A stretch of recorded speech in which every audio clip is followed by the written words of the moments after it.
Hey guys, so we're going to go ahead and start coding it. So make sure that you're all the way at the very top of the very first when green flag is clicked. And we're going to go ahead and add some code to this. So on the variable tab, we're going to go ahead and start by adding a set block underneath. And we're going to set direction to 1. Next, we're going to go on to looks and add a go to front layer, a hide. And then we're going to go ahead and add a forever. Inside of the blue motions tab, we're going to add a go to inside of the forever. And we're going to change this to basket because we want it on top of it at all times because they're going to be switching the artwork for us. The last thing we're going to do is we're going to add a go to X and Y block. And then we're going to go inside of sensing.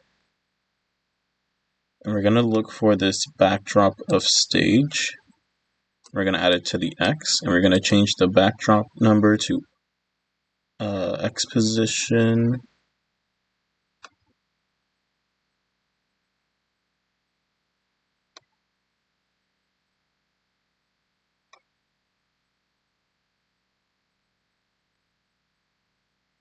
Let's actually first change the stage because that also depends on what we have for our variable. So we're going to go ahead and change this to basket and then have that change to X position. We're going to go ahead and duplicate this and add it to the Y. And then we're going to change this to the Y position. I'm going to scroll down to the next when green flag is clicked, and then we're going to add different ghost effects.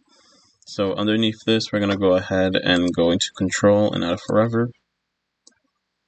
We're going to go ahead and add an if then inside of it. We're going to go to the diamond shape and in operators, we're going to use the equal sign.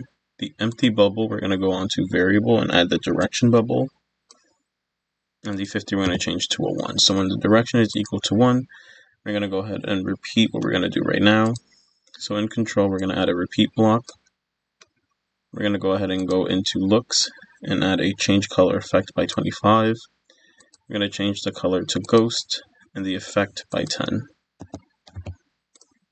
We're then going to go ahead and duplicate this, add it to the bottom, and change the 10 to a negative 10.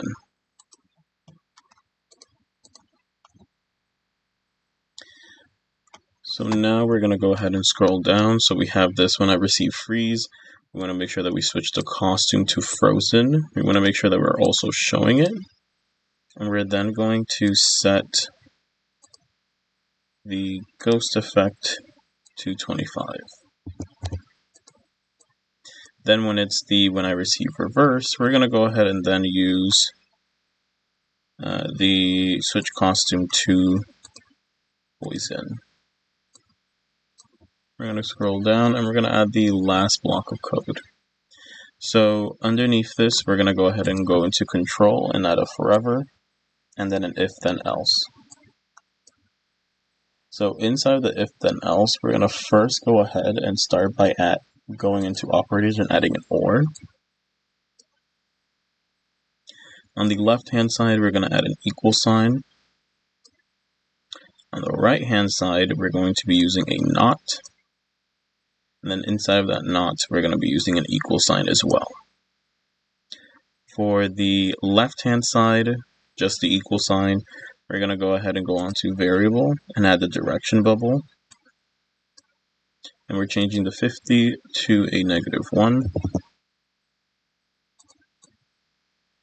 And then for the not, we're going to go ahead on the empty bubble, use the active bubble, and the 50 we're going to change to a 1.